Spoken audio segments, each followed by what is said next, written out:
many gardeners, wicking beds have been a bit of a revolution. They save water, provide consistent conditions, and allow you to grow a garden on almost any surface. Any wonder I have over 20 of them. To be honest, if I'd known how good they were when I started this garden, I'd have more. They just make gardening so much easier. But while wicking beds can reduce your workload, no garden is completely set and forget, and you'll get the best out of them with a little bit of love. So I'm going to show you how to maintain, reset and replant your bed.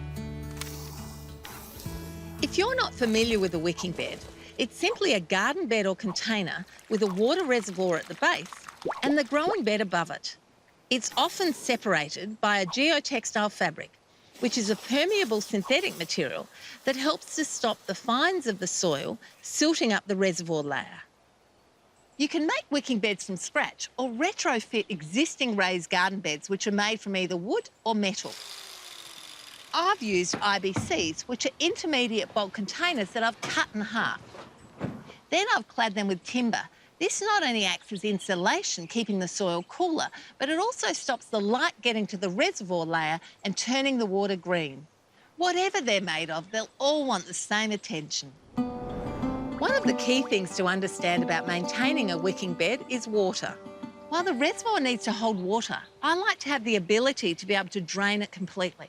That means in winter, when I'm getting plenty of rain, I can let the water run through like a regular raised bed. So what I've done is position the overflow point right at the base of the reservoir with an elbow up to the level where the soil and the reservoir meet. When I want the water reservoir to hold water, I have the elbow in the upright position. And in winter, over the rainy months, I turn it to face downwards to allow the bed to drain. It also comes in handy if you've accidentally drained an organic fertiliser bottle in your bed, and then you can simply open up the reservoir and let the whole thing flush through. While you might be tempted to keep your reservoir layer constantly full, I find it's better to let the water level go up and down. I've found with these beds in summer, I need to top them up once a week, maybe twice a week in a heat wave, depending on the size of the plant. Just like a garden in the ground, the soil in your wicking bed is also essential, not only for plant health, but also for the function of the bed.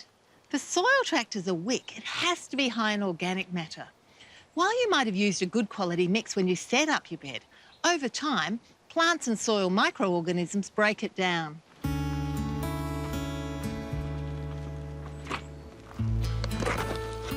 So every time you plant, you should also add organics. I use compost and an organic slow-release fertiliser to keep my plants healthy. Now it's time for some new crops. I've got some lettuces that are ready to be planted. I find I can fit 2 punnets of loose leaf lettuces in and use them as cut and come again crops. And just as you would for any other plants, you need to add mulch. This reduces evaporation of moisture from the soil, insulates the soil and adds extra organic matter as it breaks down.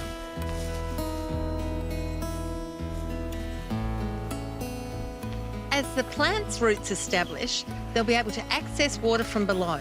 But it's important to water them in at the start and keep a careful watch for the first few weeks.